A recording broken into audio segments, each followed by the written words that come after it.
Shalom Bapak Ibu, kakak adik, dan saudara terkasih di dalam Yesus Kristus. Tidak terasa kita sudah memasuki bulan yang baru. Meskipun situasi di luar sana masih belum menentu, namun kita patut selalu bersyukur dan selalu memuji Tuhan. Karena atas berkat-Nya, kita masih bisa dipertemukan di ibadah pada hari ini. Mari sebelum kita memulai ibadah hari ini, kita mau bersama-sama menghayati bahwa ibadah hari ini berlangsung di dalam nama Tuhan yang menjadikan dan memelihara segenap ciptaannya. Mari kita buka ibadah hari ini dengan mengangkat pujian. Nyanyikanlah nyanyian baru.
Saudara yang terkasih, saat ini kita mau ambil waktu sejenak untuk kita mengaku dosa kita di hadapan Tuhan.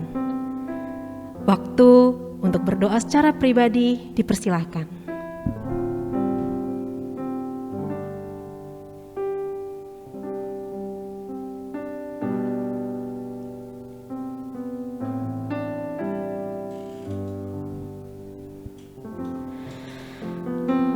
Allah Bapa yang Maha Mengampuni, inilah kami Tuhan, dengan segala kerendahan hati kami mau mengaku bahwa sering kali kami menyakiti hati sesama kami dan juga menyakiti hati Engkau Tuhan. Ampuni kami ya Tuhan, lawat dan jamahlah hati kami agar kami bisa hidup seturut dengan kehendak Tuhan saja. Di dalam nama Tuhan Yesus Kristus, kami telah mengaku dan mengucap syukur. Amin. Allah sendiri yang telah mendamaikan kita dengan dirinya melalui perantara Yesus Kristus. Ia juga yang memberi kita jaminan sebagaimana dalam 1 Yohanes 1 ayat yang ke-9. Jika kita mengaku dosa kita, maka Ia adalah setia dan adil, sehingga Ia akan mengampuni segala dosa kita dan menyucikan kita dari segala kejahatan. Demikianlah berita anugerah dari Tuhan.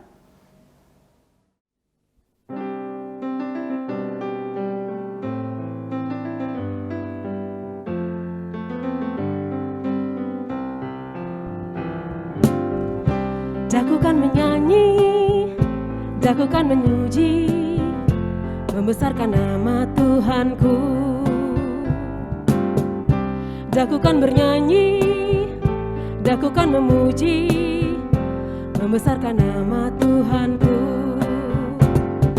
Jiwaku ingin bernyanyi, serta tubuhku menari-nari. Oh, menuju ke sukacita, atas kasih Tuhan kepadaku. Haleluya, ku kan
Jemaat Tuhan yang terkasih, sebelum kita merenungkan firman Tuhan pada hari ini, mari kita menaikkan doa kita.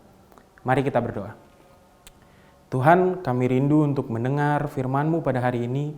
Kiranya Engkau menyertai kami dan memberkati kami sehingga kami dapat mengerti, sehingga kami dapat memahami apa yang akan firman-Mu bicarakan pada hari ini. Dan Tuhan, berkati juga hamba-Mu yang kecil ini, sehingga ia dapat menyampaikan apa yang menjadi kebenaran firman-Mu dengan baik. Dan kiranya Tuhan juga memampukan kami untuk dapat menjalankan firman-Mu ini dalam kehidupan kami sehari-hari. Terima kasih Tuhan. Amin. Kitab Yesaya pasal 35 ayat 4 sampai dengan 7. Kitab Yesaya pasal 35 ayat 4 sampai dengan 7. Katakanlah kepada orang-orang yang tawar hati, kuatkanlah hati, janganlah takut. Lihatlah, Allahmu akan datang dengan pembalasan dan dengan ganjaran Allah. Ia sendiri datang menyelamatkan kamu. Pada waktu itu, mata orang-orang buta akan dicelikkan, dan telinga orang-orang tuli akan dibuka. Pada waktu itu, orang lumpuh akan melompat seperti rusa, dan mulut orang bisu akan bersorak-sorai. Sebab mata air memancar di padang gurun, dan sungai di padang belantara. Tanah pasir yang hangat akan menjadi kolam, dan tanah kersang menjadi sumber-sumber air. Di tempat serigala berbaring akan tumbuh tebu dan pandan. Demikianlah sabda Tuhan. Shalom Bapak-Bapak, Kakak-kakak, teman-teman, dan adik-adik yang dikasihi Tuhan. Tema kita pada hari ini adalah Everything Will Be Alright. Dan bersama-sama hari ini kita mau merenungkan tema ini. Nah, jemaat yang dikasihi Tuhan, jadi dikisahkan oleh Suetonius, seorang penulis dan sejarawan Romawi, bahwa suatu hari datanglah seorang yang buta dan seorang yang lumpuh salah satu kakinya kepada Vespianus. Jadi Vespianus ini merupakan seorang kaisar Romawi pada saat itu. Nah, kedua orang ini datang dengan dalih bahwa mereka ini mendapatkan penglihatan dalam mimpi mereka, di mana mereka didatangi oleh seorang dewa yang namanya Dewa Serapis. Nah, ini merupakan dewa orang Yunani. Untuk mereka datang kepada Vespianus. Dan dituliskan juga jika dalam penglihatan mereka itu, jika Vespianus meludah kepada mata orang buta tersebut, maka ia dapat melihat kembali. Dan jika Vespianus menyentuh kaki orang lumpuh itu dengan tumitnya, maka kakinya akan dikuatkan. Nah, demikian Vespianus pada akhirnya menyembuhkan kedua orang tadi. Nah, jemaat yang terkasih, kisah ini seringkali menjadi sebuah padanan dari beberapa kisah mujizat yang dilakukan oleh Yesus. Entah itu kisah Yesus yang menyembuhkan orang yang buta, maupun kisah yang akan kita bahas pada ibadah kali ini, di mana Yesus menyembuhkan orang yang tuli dan gagap. Tapi yang membedakan antara kisah Vespianus tadi dan Yesus adalah bahwa kisah Vespianus ini dipercayai sebagai sebuah kisah propaganda untuk menekankan legitimasi kekaisaran Roma pada saat itu. Sedangkan apa yang dilakukan oleh Yesus adalah sesuatu yang berdasarkan belas kasih untuk menjadikan segala-galanya ini baik, seperti tema kita pada hari ini. Nah, bacaan kita pada hari ini bermula dari perjalanan Yesus. Sesudah ia selesai dari daerah Tirus, Yesus ini melanjutkan perjalanannya ke Galilea, tapi melalui Sidon. Nah, ini menarik, jemaat yang terkasih, bahwa kalau disamakan dengan zaman ini gitu ya, misalkan nih, rumah saya ini deket sama Mirota kampus. Nah, saya ini mau ke UKDW, ke kampus saya. Nah, alih-alih saya lewat C. Simanjuntak atau saya lewat Terban depan Panti Rapih, saya justru muter lewat Jalan Kaliurang, terus ke Ring Road, terus ke Gejayan, baru saya ke selatan itu. Jadi jangan muternya waduh gitu ya Bapak Ibu, jauh banget. Nah, tapi kan sekarang udah enak, ada kendaraan bermotor, ada sepeda motor, ada mobil. Saya misalnya bisa pakai kendaraan tersebut. Nah, tapi kalau Yesus, perjalanan yang Yesus lalui ini skalanya lebih besar. Nggak cuma sekedar Mirota kampus, Jalan Kaliurang, Ring Road Utara, terus ke Gejayan, nggak cuma sekedar itu. Tapi kalau dibandingkan dengan zaman ini, kira-kira perjalanan Yesus ini memakan waktu sekitar 8 bulan. Dan dipercayai sebagai sebuah momen di mana Yesus menghabiskan banyak waktu dengan para murid-muridnya. Nah, tapi kita kesampingkan hal ini dulu. Mari kita kembali lagi ke bacaan kita pada hari ini. Nah, jadi setelah Yesus muter-muter itu, nah Yesus ini sampailah di Dekapolis. Nah, di Dekapolis inilah tempat Yesus melakukan mujizat penyembuhannya terhadap orang yang tuli dan gagap pada bacaan kita pada hari ini. Nah, jadi sampainya di sana, jadi Dekapolis itu adalah sebuah kota gitu ya, di mana mayoritas dihuni oleh orang-orang Yunani, jadi bukan orang-orang Yahudi. Nah, di sana orang-orang banyak yang sudah berkerumun menantikan Yesus membawa seorang yang tuli dan gagap. Nah, Yesus selalu membawa orang yang tuli dan gagap ini untuk memisahkan dirinya dari orang-orang yang banyak itu. Jadi tinggallah Yesus berdua dengan orang ini. Nah, lalu Yesus memasukkan jarinya ke telinga orang tersebut, lalu meludah dan meraba lidahnya. Sesudah itu Yesus menengadah ke langit dengan tangan terbuka begini ya, dan berkata, "Efrata," atau terbukalah. Sehingga terbukalah telinga dan pengikat lidah orang tersebut. Jadi ia bisa mendengar dan berkata-kata dengan lancar. Nah, lalu seperti biasa pada kisah-kisah lainnya juga, Yesus melarang orang itu untuk menceritakannya kepada orang banyak. Tapi ya tentu, semakin dilarang, semakin dilanggar. Semakin dilarang, semakin dilakukan. Sehingga banyak orang yang takjub gitu ya ketika mendengar, banyak orang yang takjub dan berkata bahwa ia menjadikan segala-galanya baik. Nah, jemaat yang terkasih, coba sejenak kita membayangkan bagaimana rasanya menjadi orang yang tunarungu, orang yang tuli. Kalau saya membayangkan, wah pasti rasanya sangat-sangat tidak mengenakan. Kita tidak dapat mendengar seperti orang lain, kita juga karena keterbatasan kita untuk mendengar, kita juga tidak bisa bicara selancar orang lain.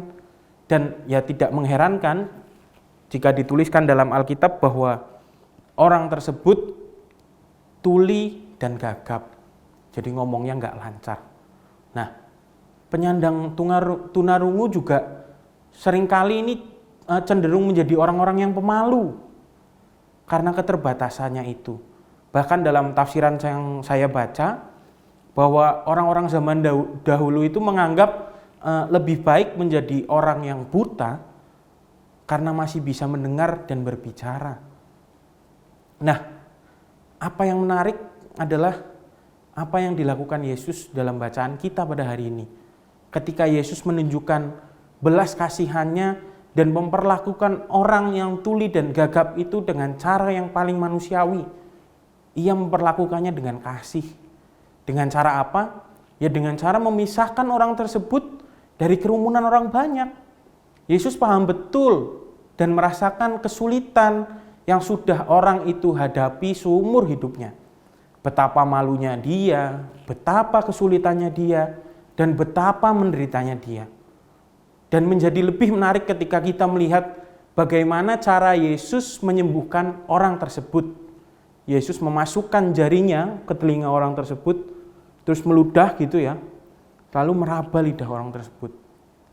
Lalu ia menengadah ke langit, menarik nafas, dan berkata, "Efrata, terbukalah." Nah, kalau kita lihat sekilas nih, saudara yang terkasih, kok kesannya kemprohmen gitu ya. Kok jorok, jari dimasuk ke telinga, terus meludah, habis itu dirabakan ke lidah orang lain. Ya, tapi realitanya begitu. Pada zaman itu, ludah ini dianggap memiliki kemampuan untuk menyembuhkan, memiliki kualitas untuk menyembuhkan. Bahkan kisah propaganda Vespianus tadi juga memiliki elemen ludah untuk menyembuhkan orang yang buta. Nah, kita kan juga seringkali begitu. Kalau kita terluka, misalnya tergores benda tajam gitu ya, berdarah, wah mepet nih, nggak ada obat merah, nggak ada antiseptik. Kadang seringkali ya udah kita pakai ludah atau diusap, wah kita udah pede aja kalau itu bersih, kita yakin aja kalau itu bakal sembuh. Nah, tapi justru dengan menengadah ke langit dan mengatakan Efrata, terbukalah. Yesus ini mau menegaskan bahwa bukan ludah yang menyembuhkan, tapi kesembuhan dan pertolongannya datang dari Tuhan. Jadi Efrata ini bukanlah sebuah mantra, bukan seperti pesulap gitu ya. Bim salah bim, des. Berubah misalnya. Bukan juga sebuah seperti lagu Mbah Dukun itu ya. Mbah Dukun komat kamit baca mantra lalu segelas air disembur ke pasiennya. Bukan. Tapi Efrata inilah yang menegaskan bahwa Tuhan menolong. Tuhanlah yang menyembuhkan. Tuhan juga yang memulihkan. Tuhan memperindah kembali ciptaannya. Maka memang benar apa yang dikatakan oleh orang-orang tersebut bahwa ia menjadikan segala-galanya baik. Yang tuli bisa mendengar dan yang bisu bisa berkata-kata. Nah, dari teks ini kita mau belajar bahwa atas kehadiran Yesus di Dekapolis, kota yang dihuni orang Yunani itu, dan menyembuhkan seorang yang tuli dan gagap, Yesus mau menunjukkan bahwa kehadirannya, bahwa belas kasihnya, bahwa anugerahnya tidak hanya hadir bagi orang-orang Yunani saja, orang-orang Yahudi saja, melainkan bagi keseluruhan umat manusia di bumi ini. Dari mujizatnya kita juga mau melihat bahwa Tuhan dalam memulihkan ciptaannya, dalam menyembuhkan kita dan dunia ini, seringkali menggunakan cara yang mungkin kurang mengenakan bagi kita. Mungkin cara yang menyulitkan kita. Seperti halnya ia menyembuhkan orang yang tuli dan gagap itu dengan ludah. Tapi dari hal yang tidak mengenakan itu, justru Tuhan mau untuk memproses kita. Ia mau membentuk kita untuk memulihkan kita dan memperindah kita sebagai ciptaannya. Untuk menjadikan segala-galanya baik adanya. Jadi kita mau diingatkan hari ini bahwa kehadiran Tuhan kepada semua orang di muka bumi ini tanpa terkecuali, dan dengan caranya Tuhan ini mau memulihkan kita dan menjadikan segala-galanya baik. Ia mendatangkan kebaikan. Nah, Tuhan sudah memberikan anugerahnya dan saat ini tinggal tergantung oleh kita, apakah kita mau untuk diproses dan dipulihkan oleh Tuhan. Nah, kalau kita lihat realitanya sekarang, saat ini kan kita sedang diperhadapkan oleh situasi yang sulit, di mana pandemi COVID ini masih merajalela, masih terus berlangsung, dan rasa-rasanya sangat menghimpit kita gitu ya. Kesehatan kita ini seperti tidak terjamin, bisa saja tiba-tiba kita tertular. Keuangan dan ekonomi kita juga rasa-rasanya makin hari itu makin merosot, makin turun. Udah kayak atlet lompat indah itu loh Bapak Ibu, anjlok gitu ya, jatuh ke bawah. Nah, kita juga dilanda duka melihat realita ketika mungkin banyak dari teman-teman kita, dari tetangga kita mungkin, dari sesama warga jemaat, atau bahkan saudara-saudari keluarga terdekat kita yang harus dipanggil Tuhan oleh karena pandemi ini. Rasa-rasanya nggak selesai-selesai gitu ya Bapak Ibu. Seringkali kita pada akhirnya mengeluh, Duh Gusti, kapan selesainya? Kapan rampungnya pandemi ini?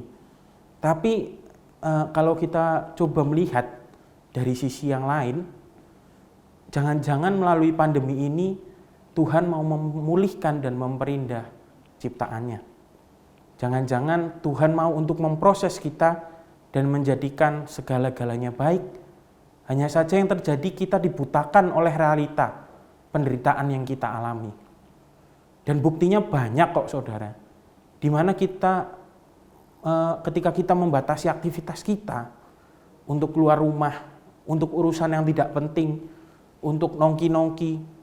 Lalu kita juga tidak banyak menggunakan kendaraan maupun mesin-mesin pabrik yang besar-besar itu ya, yang menghasilkan polusi.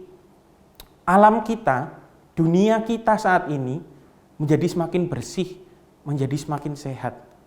Bumi kita mendapatkan waktu untuk memulihkan diri atas kerusakan yang diakibatkan oleh manusia-manusia yang tidak bertanggung jawab. Lapisan ozon yang tadinya rusak karena polusi, sekarang bisa kembali pulih. Dan saya yakin di momen inilah Allah sedang bekerja memulihkan dunia ini sebagai salah satu bagian dari ciptaannya. Meskipun setelah pandemi nanti kita juga harus memikirkan sih bagaimana kita mengolah limbah masker ya. Limbah masker yang sekarang menjadi kewajiban kita untuk dipakai itu. Nah, lalu contoh lainnya juga misalnya dengan kita WFH misalnya, dengan kita school from home misalnya, dengan kita sering berada di rumah. Nah, kita juga dapat menghabiskan banyak waktu dengan keluarga kita, dengan anak-anak kita, dengan orang tua kita yang mungkin sebelum-sebelumnya gitu ya, kita terlalu sibuk dengan kesibukan kita sehingga kesulitan untuk membagi waktu antara pekerjaan, antara kesibukan dengan keluarga kita. Dengan di rumah saja kita juga memiliki banyak waktu untuk dihabiskan untuk mempertajam iman kita. Kita memiliki banyak waktu yang bisa digunakan untuk kembali berelasi dengan Tuhan. Jadi mungkin yang sebelumnya cuma kalau hari Minggu ke gereja, udah. Nah, dengan kita di rumah banyak waktu di mana kita bisa berkomunikasi sama Tuhan, memperdalam iman kita. Juga dengan di rumah saja mungkin kita juga memiliki banyak waktu untuk berolahraga, mempersehat tubuh kita gitu ya. Mencari keringat nih, kayak saya sekarang ini keringetan gitu kan. Mungkin sebelumnya kita nggak punya waktu buat berolahraga karena disibukkan oleh kegiatan kita. Tapi dengan di rumah saja kita jadi memiliki kesempatan untuk berolahraga. Lalu misalnya dengan di rumah saja kita juga menurunkan resiko tertular virus COVID ini. Kita juga secara tidak langsung membantu meringankan beban pekerjaan para tenaga kesehatan yang sampai detik ini masih terus berjuang di garis depan untuk mengatasi pandemi ini. Ya, jadi kalau kita lihat kembali, sebetulnya banyak hal-hal kecil yang Tuhan pakai dari sisi lain pandemi ini untuk memulihkan kita dan dunia ini sebagai ciptaannya. Untuk memperindah kembali apa yang sudah Ia ciptakan. Sesuai dengan tema kita pada hari ini, everything will be alright. Kita pasti mampu melewati masa sulit ini. Dan Tuhan pasti akan memampukan kita melewatinya. Namun kita tetap harus berusaha juga. Mungkin bagi saudara-saudari yang bekerja di luar rumah, banyak kontak dengan lingkungan luar, dengan banyak orang, ya mungkin bisa berusaha dengan tetap menerapkan prokes. Bagi yang belum divaksin, ya segeralah divaksin agar imun kita meningkat gitu ya. Kita jadi nggak gampang tertular, kalaupun tertular efeknya minim. Lalu bagi yang di rumah saja, ya manfaatkan waktu yang ada dengan sebaik mungkin. Dan percayalah bahwa Tuhan sedang memproses ciptaannya, memulihkannya dan menjadikan segala-galanya baik. Amin. Mari saudara-saudara kita naikkan doa syafaat kita. Mari bersama kita berdoa. Tuhan, kami percaya bahwa Engkau saat ini sedang memproses kami. Engkau saat ini sedang memulihkan kami. Engkau saat ini sedang memperindah kembali ciptaan-Mu. Engkau sedang menjalin relasi kembali dengan ciptaan-Mu. Dan kami rindu itu ya Tuhan. Kiranya Engkau memampukan kami untuk melewati proses ini. Engkau yang terus menyertai kami dan berjalan bersama kami. Dan kukuhkanlah dalam hati kami ya Tuhan, untuk terus percaya, untuk terus beriman bahwa segalanya akan baik-baik saja. Dan Engkau akan membuat segalanya indah. Tuhan, tak lupa kami juga ingin berdoa bagi gereja-Mu ini ya Tuhan. Kiranya semua yang direncanakan, semua yang akan dilakukan, setiap kegiatan, setiap komisi, setiap pekerja, pelayan, kiranya Tuhan yang terus memberkati sehingga semuanya dapat berjalan dengan lancar, diberikan kesehatan bagi para pekerja, dan juga diberikan kelancaran bagi setiap kegiatan yang akan berjalan. Tuhan, kami juga ingin berdoa untuk pemerintah kami Tuhan, pemerintah Indonesia. Kiranya Tuhan terus memberikan kebijaksanaan sehingga pemerintah kami dapat mengambil langkah yang tepat, dapat mengambil keputusan yang tepat, terutama dalam menyikapi pandemi saat ini ya Tuhan. Berkati juga setiap warga Indonesia agar terus mendukung program untuk mengatasi pandemi ini yang sudah dijalankan oleh pemerintah. Entah itu tes kesehatan maupun vaksinasi, sehingga bersama-sama kami mampu untuk menghadapi pandemi ini. Dan kiranya pandemi ini juga dapat usai segera dan kami dapat kembali melakukan kegiatan kami, kembali melakukan kebiasaan kami seperti sebelumnya. Terima kasih Tuhan, kami percaya bahwa Engkau terus menyertai kami, berjalan bersama kami, dan memberkati kami. Doa yang kurang sempurna ini kami sempurnakan dengan menyanyikan doa Bapa kami.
Mari Bapak Ibu yang terkasih, kita memperbaharui iman percaya kita dengan menyanyikan lagu dari Kidung Jemaat 280.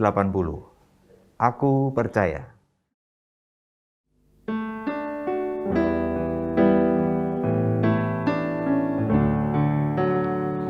Aku percaya Allah yang kekal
Jemaat yang terkasih, saat ini kita akan memberikan persembahan yang terbaik untuk Tuhan.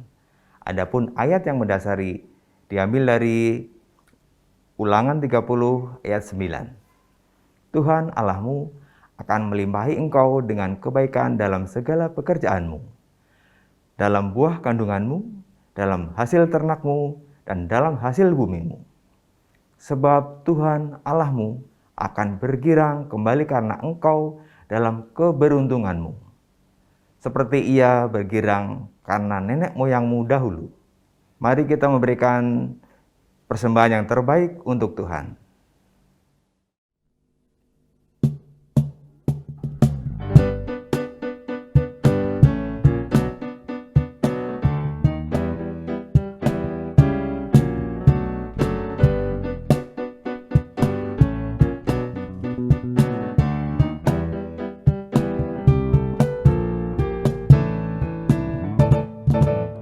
Kecaplah dan lihatlah betapa baiknya Tuhan itu. Rasakan dan nikmati kasih setia Tuhan.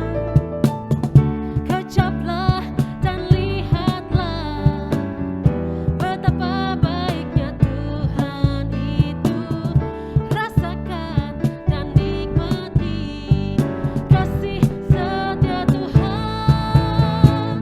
Syukur bagimu Tuhan, segala hormat bagimu Tuhan, Allah yang mengasihiku, Allah yang memeliharaku selamanya.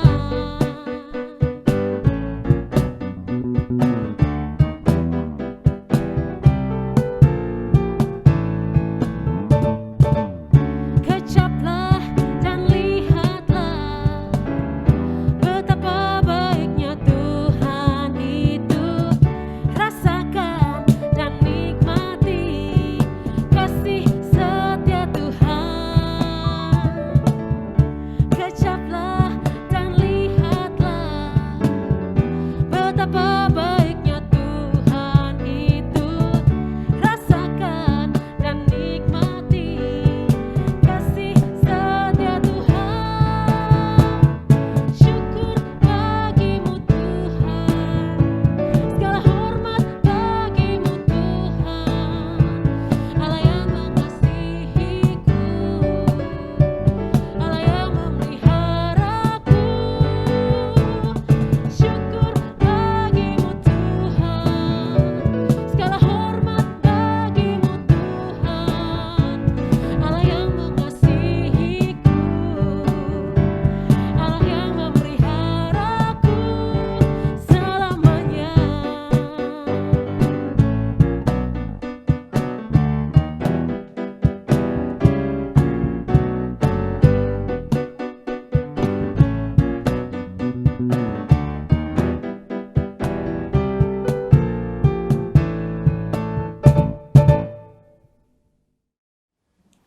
Mari kita sama-sama memuji Tuhan dengan doa persembahan kita. Bapa yang baik, Bapa yang penuh kasih, Engkau adalah Allah yang penuh kuasa. Engkau Allah yang maha kasih, Engkau Allah yang selalu mendampingi kami. Terpujilah nama-Mu ya Allah. Ya Allah, pada saat ini kami bersama-sama umat-Mu di gereja-Mu ini bersama memberikan yang terbaik untuk-Mu Tuhan. Berkatilah persembahan ini Tuhan, jadikanlah alat untuk kemuliaan dan pekerjaan-Mu. Berkati anak-anak-Mu semuanya Tuhan. Di dalam Yesus Kristus kami berdoa dan mengucap syukur. Amin.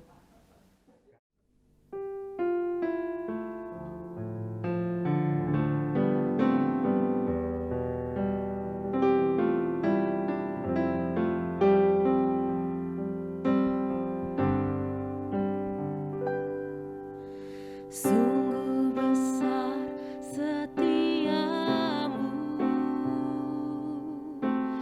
Kau nyatakan bagiku.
Arahkanlah hati kita kepada Tuhan dan percayalah bahwa Tuhan memulihkan segala ciptaannya dan menjadikan segala-galanya baik. Kini terimalah berkat Tuhan. Tuhan memberkati kita dan melindungi kita. Tuhan menyinari kita dengan wajah-Nya dan memberi kita kasih karunia. Tuhan menghadapkan wajah-Nya kepada kita dan memberi kita damai sejahtera. Haleluya, amin.